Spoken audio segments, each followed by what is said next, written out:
So hello everyone, today we're going to be talking about the Stug IV and doing a little comparison with the Stug III. So as you can see, I actually have one in my garage. Hi. It's kind of pretty. So let's actually look at these things' stats, and then I'm going to do I'm going to show a match with the Stug IV with the Stug III, excuse me, that somebody sent me, and then we're also going to take a look at the Stug IV. So here we have the Stug III. And from the looks of things, the Stug IV has less armor, because it has less armor in the rear. Okay, that seems odd. Usually when you go from Mark III to Mark IV, you make improvements. Well, they actually have made improvements. For a start, this lower glacis area is smaller. We're going to see that in the videos. Second off, there's not this secondary, you kind of see a flat and then a hump. It's just a straight vertical slant. Granted, there is a shell trap right here where your clan logo goes. Same problem with the Stug III, there's a shell trap. However, the guns are virtually identical. Yeah, there's no improvement with the gun whatsoever, from what I can tell. We have this 75mm L48, which I do believe is not the final gun, but just before it. Yep, here it is. So what's the difference in these two then? The Stug IV has a faster rate of fire. The Stug IV has better dispersion. The Stug IV has a faster aiming time. That's about it. They effectively have the same horsepower when fully upgraded. So there's not a huge difference. The big difference here, however, are these side skirts. And they make a hell of a difference when it comes to actually fighting with this tank, as we're going to see. So in the meantime, let's actually get into the matches, shall we?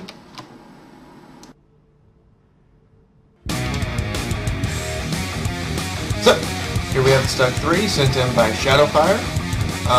As you can see, we were just talking about this, the shell trap is still there if it hits this little bitty spot right here. In addition to this, that lower glacis on the Stug IV is so much smaller, and this is such better angle.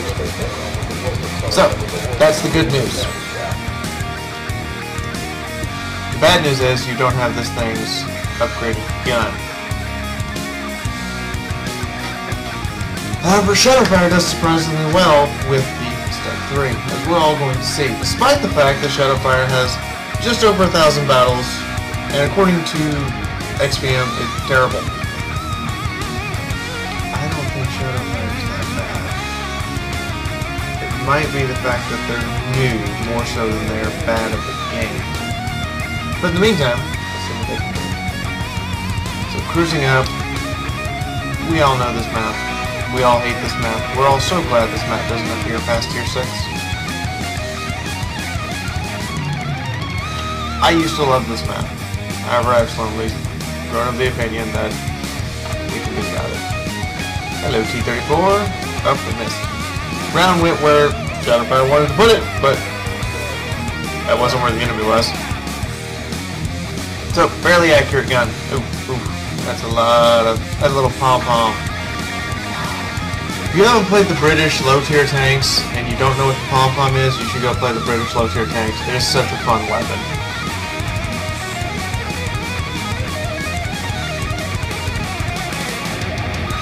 You just come up, you spritz 4 rounds, and you run away. It's kind of hilarious.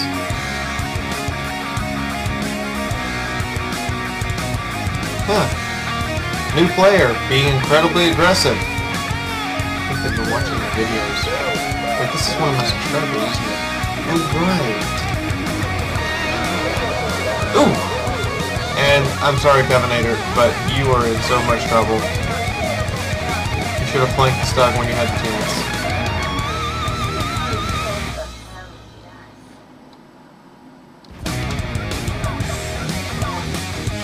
Matilda can be a threat to any tank because of its very high fin gun for its tier, and not to mention its decent armor. But in Shadowfire shooting stuff on the move, the accuracy nerf isn't as bad as you guys think it is.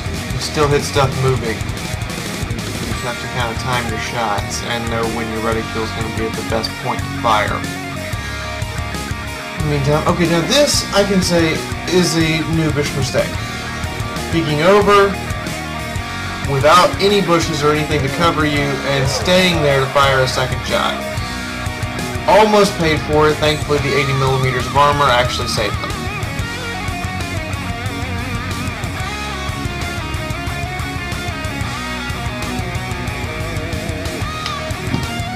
But, Stug?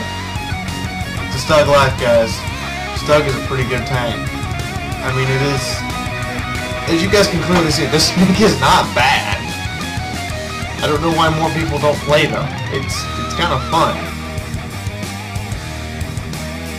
Ah, hello, French heavy tank from across the way.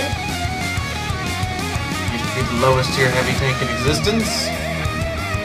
Now you share that with the Germans. Low.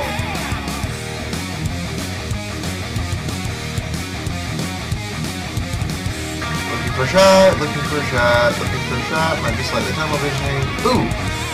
What's this? STU-85. See that?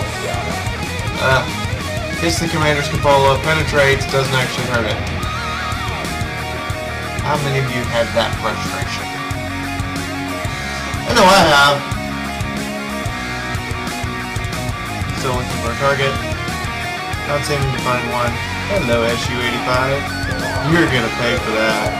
And change. The Stug really reloads pretty quick. The Stug IVs we're gonna see actually reloads to be faster. I have no idea how that round managed to pull that shit.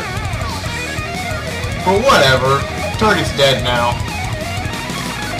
And this poor Crusader, 2 T-67s want to come up and have fun with you.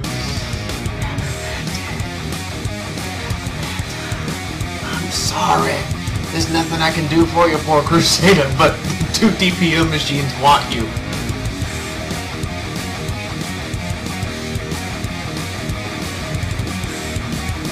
So even noobs can just watch a few training videos and get good at the game. You guys should really... And look, switching ammunition type, looking for what target they're firing at, being conscious that the T-67 has no freaking armor, locking onto the target and just letting the B-1 have it. And now you can see the person's playing conservatively. This is kind of my playstyle. I play very aggressively until I don't have a lot of hit points, then I start to conserve a little bit. The poor T-67 just got derped so hard. And Shadowfire knows this Panzer IV-H could at any moment turn and derp them. But they're pushing on through. Because the Panzer IV-H isn't looking in the direction for some unknown reason that I will never understand. In the meantime, Shadowfire is going to aim for the fuel tank. You can see the fuel tank on the back of that thing. It is counted as an external module, and there's the fire. And a burn to death. Ooh. So, Stug, good machine. Very good penetration on that gun.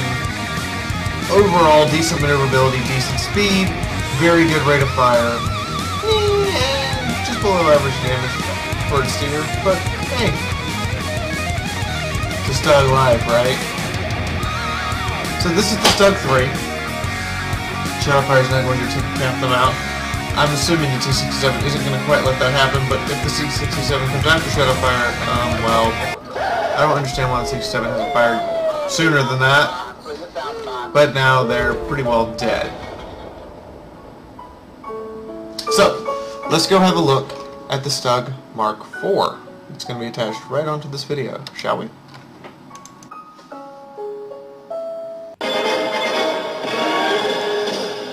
So, as promised, the Stug IV. And as you can see, we can see some of the visual differences.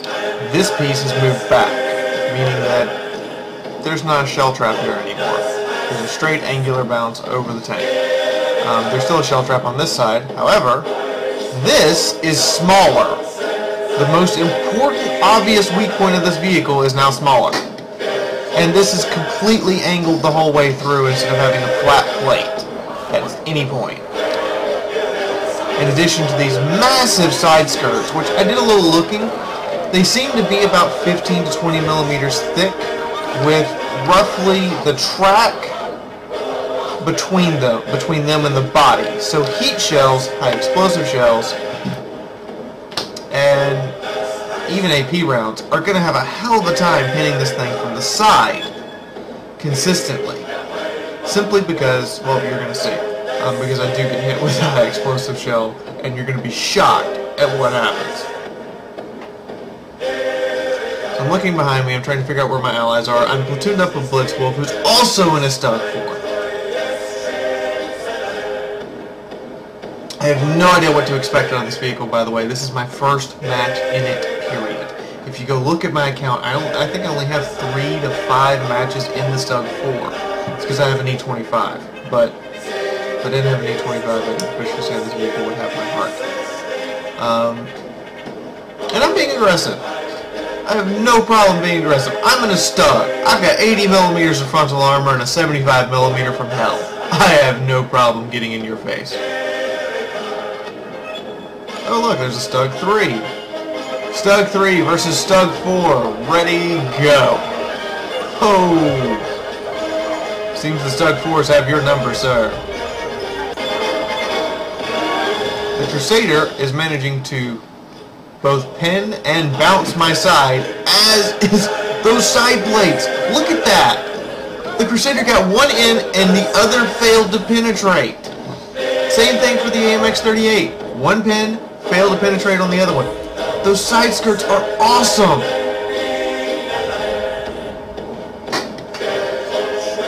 And the rate of fire, oh my god. Just watch this. 1, 2. He's trying to figure out where I am. He's just not figuring out where I am, and I'm still spraying him. Now, granted, I'm just spraying him, and he gets off 2 shots to my 5. And dies. Amazing rate of fire on this thing. And you can see from there, the armor, it works. The Crusader has a very high penetration gun for and ow. Thank you, whatever that was. That kind of hurt. But the Crusader's bouncing. Now we get to an interesting part, artillery. So we're going to rewind a little bit. Fair warning, it's going to take a second.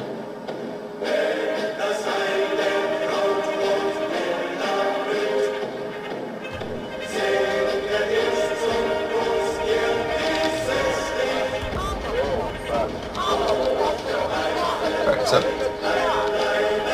watch how close this arty shell lands. 7 hit points, no damage.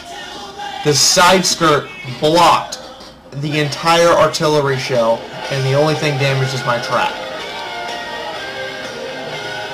Do the math on that one. That arty shell landed at my track, and the side skirt stopped it cold. I am sure Wargaming got something right. You heard me. Wargaming got something right. It happened. What? I don't understand, but they did it. They got something right. This tank is totally worth it if you do not have a German tank destroyer as a premium tank yet.